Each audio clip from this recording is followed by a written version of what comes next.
Story of the night. It's funny, sometimes the content gods are on our side because we're planning on talking Shedeur Sanders, Cleveland Browns anyway to lead this hour because obviously, of course, that game, the Cleveland Browns playing the Carolina Panthers, that game started at 7 Eastern. So when we came on air, it was just getting underway. Well, we are now about midway through the third quarter. Shedeur Sanders is still in. 11 of 19 passing, 103 yards, 2 touchdowns. Cleveland Browns up 14-7.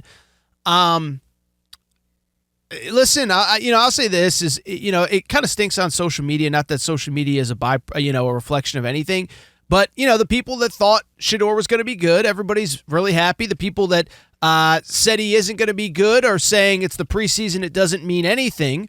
You're a dude who had to earn your spot. I hope you don't mind me saying it, but from my understanding, you had to earn your spot in the preseason. So, one, I would love for you to tell the story of how you did so in your rookie training camp, and then, two, what this performance means for Shedeur Sanders. Yeah, so in 98, I got drafted 199th pick in the draft to the Atlanta Falcons, and I was a left tackle coming out of San Diego State. And when I got there, they had a perennial Pro Bowler and Bob Whitfield at the left tackle, and they had about 2 other guys who had been in the league and so on and so forth. So I was about 4th on the depth chart. Shedeur and I, we're I think 54 picks apart from each other. So essentially, we were in the same position, and the thing that I knew that would give me an advantage was learning the playbook immediately. Mm-hmm. So all I did was just study the playbook. I didn't want to go out. I didn't want to do anything. I just wanted to be prepared if I got an opportunity.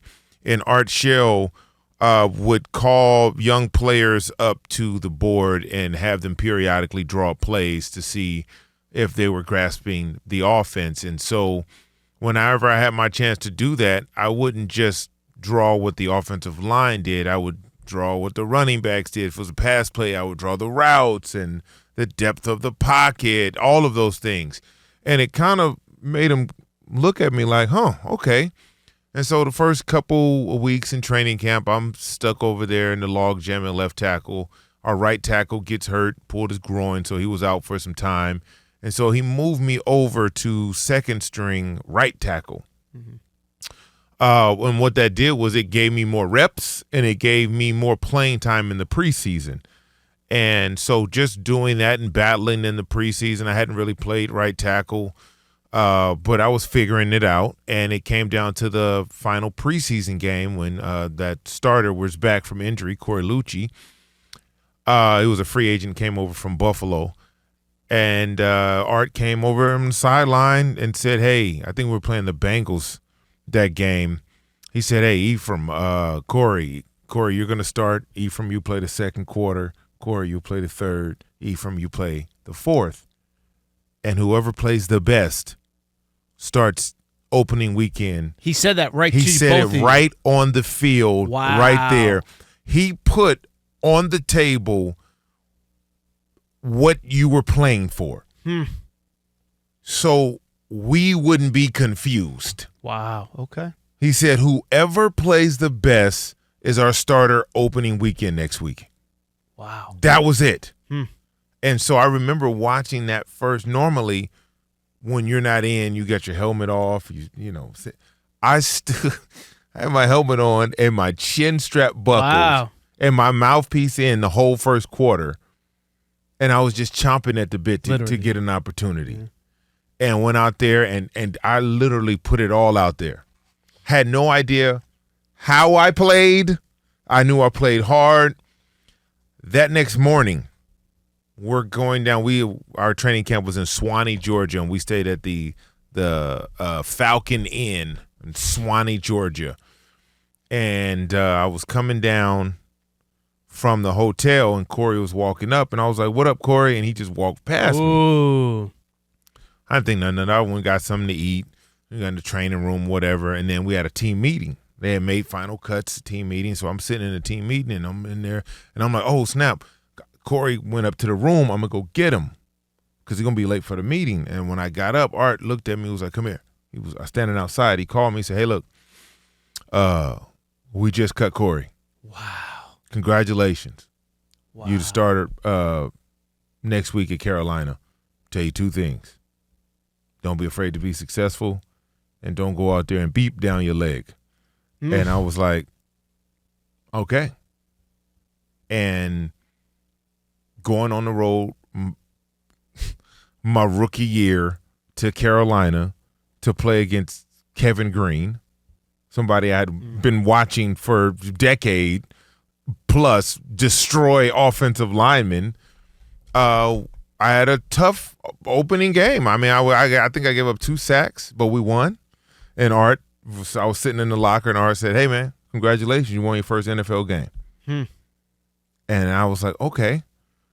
And he was like, don't worry about it. You'll see him again. You'll see him in Atlanta. I had a much better game against him when we played Atlanta. But I started my career in that moment. That preseason game, that 4th preseason game, was the moment where my career could take off or it could have stayed sidelined. So the big theme to me is for anybody on Twitter saying, yeah, it's preseason, it doesn't matter.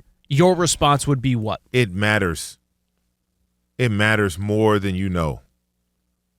Teams, NFL rosters are built in the preseason.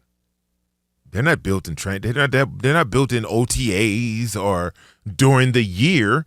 The roster is built in preseason, training camp. You go to camp with 90 guys, only 53 survive. Yep. They got 6 quarterbacks right now, too. So you know some heads are rolling. All you can do is take each opportunity and give every single thing you have to solidify a spot on the opening day roster. That is the goal for a late round draft pick. That is the goal. My first initial goal going into training camp was I just want to make the team. Then it became I just want to be able to make the active roster. Then I want to start, right? And then you start going. I end up, well, obviously we won 19 games, 11 in a row, all the way up to the Super Bowl. I was the youngest player to ever start in the Super Bowl. I was the 4th rookie in NFL history to start all 19 games, including the Super Bowl. Wow. And I was I made the all-rookie team. Me, Peyton Manning, Fred Taylor, Kyle Turley, my line mate from San Diego State. Like, we all made the rookie team, right? Wow. From a 7th-round draft pick. Yep. That's how Robert Edwards, like that. That's how serious training camp and preseason is. Oh, it matters. It matters, brother. You don't get your opportunity. You don't get a lot of chances. Of course, yep. Like you literally, and because coach, it's a test. Coaches want to see, and Art told us that to see how we would respond. That's the whole point. He gave us that information to see how we'd respond. I'm a 22-year-old rookie, and I'm just trying to figure it out. I'm looking around like, all right, well, this is an opportunity. I don't even play right tackle, but I'm playing it now. And I played it my first 4 years in the league. An unbelievable story. Shedeur Sanders did just pick up yet another first down. Right now, as we speak, stats are obviously updating in real time, but the Browns are up 14-7 in the third quarter. And, again, driving 2 touchdown passes for Shedeur. And I'll tell you what, the pass game has opened up the run game because it's just a big chunk on the ground. So just your overall evaluation, what does it mean now? Obviously, I think everybody expects Joe Flacco to be the starting quarterback week 1, but Dylan Gabriel's banged up. Kenny Pickett's banged up. Shedeur needed an opportunity. He gets it. What does it mean going forward for him? All right, well, it means that he's positioned himself to compete. We all know that they probably are going to start Joe Flacco, but they don't have to. True. They don't have to. If you're performing at a high clip Now, Shedeur will get more reps with the ones coming up because starters will play in the next preseason game. But all you're doing is just chipping away. Mm-hmm. You're just chipping away at that depth chart. You will get more opportunities based on how you're playing right now. And that's all you can want as a competitor, as a player. All you want is an opportunity to compete. So all he has to do is keep going. This is going to be an opportunity for a third scoring drive, and an opportunity for him to put 3 touchdowns up on the board. That's huge. In your first outing in NFL action, preseason or not, he doesn't have 3 turnovers. I was just thinking that, yeah. Right? Well, and wasn't sacked 5 times. We've seen those games. Well, and it's funny because the people who are saying, "Oh, this means nothing," if it was the opposite, if it was 0 TDs, two INTs, I told you, Shedeur can't play. You are 1,000% right. That's how they are, Aaron. They will change the narrative, switch it to whatever fits their point of view. Well, look, I told you he couldn't play. That's why he's a 5th-round draft pick. Turned the ball over 3 times. Mm-hmm. 3 touchdowns. It's just preseason. Well, yeah, sorry. No, were you going to say something else? No, that's it. All I was going to say was it has so far, it is now late third quarter, he's still in the game, so that's a great sign. I love it. Yeah, and it's gone about as well as it could have.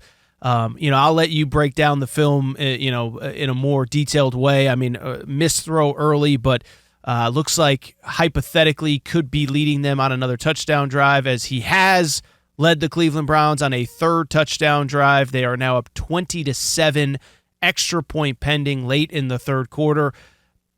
Listen, I have no affiliation to him. I'm happy for him. I told you off the top, to me, I feel like he is being treated like Bronny James, as if he is only in the NFL because of who his father is. No disrespect to Bronny on the basketball side, but it's the truth. Shedeur was the Big 12 player of the year, the offensive player of the year last year. He threw 37 touchdowns. He completed 74% of his passes. If you want to say there's holes in his game, stuff to work on, that's every rookie from Cam Ward on down. But I just thought, and again, by the way, is some of it self-inflicted? Probably. Mm-hmm. We had Adam Kaplan on earlier that said he did not interview well during the process. Okay. But to your point, all you can ask for is a chance. He's gotten it. 3 touchdown drives now. Browns up 21-7 with Shedeur with 2 touchdown passes. And I love the fact that he's playing the game. Yep. He's playing the game. It's not a 2 series and you come out. This is a huge sample size for him. Coming in at halftime, make adjustments. How do you come out of halftime? Like, all of these things are part of things that these teams need to know. Yep. That he can handle as a quarterback. Backed up. They just drove down the field. Like, all of those things. Short yardage, 4th down. They're 1 for 2 on 4th down conversions. All of those things you want to know about the guy who's going to be the signal caller for you. Well, even on the possession before, he was backed up basically on his own 1-yard line and took a short pass just to make it easier to punt. I mean, those are like the little things that, he could have tried to chuck it downfield and pick up the big play. It's like, no, he made it easier for his punter, flipped the field, that, the defense gets a stop now all of a sudden. So Shedeur has been fantastic. To Ephraim's point, you can't say it means nothing when the same people would have said that it meant something if he wasn't playing well. I'll be curious. Rob Parker. Okay, yeah, we did hear from Rob Parker. He would be going crazy. I told you. Alex, you want to bring up the Rob Parker group text from just a moment? By the way, we love Rob, so if Rob hears this after the fact, I'm not criticizing Rob. I'm criticizing him. Go ahead, Alex. So apparently, Rob has no sense of a vacation or knowing that it's time to chill or enjoy himself, or maybe when he's at Magic City, get another serving of wings. Don't worry about the games.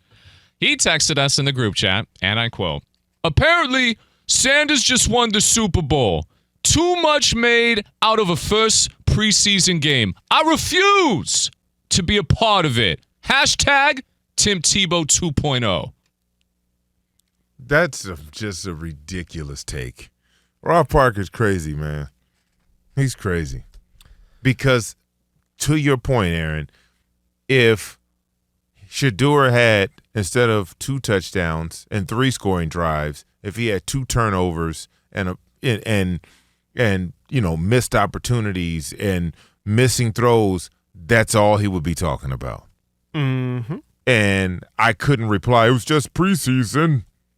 It's just preseason. No, man, this is how you make the team. Preseason is there for a reason. It's there for a reason. There would be no Tom Brady without preseason. Great call. Russell Wilson, yeah. Russell Wilson. Like, what are we talking? No, it matters. It really matters. It really does. Shedeur Sanders, Cleveland Browns up 21-7 late third quarter. 2 touchdown passes for Shedeur Sanders and a third touchdown drive just moments ago.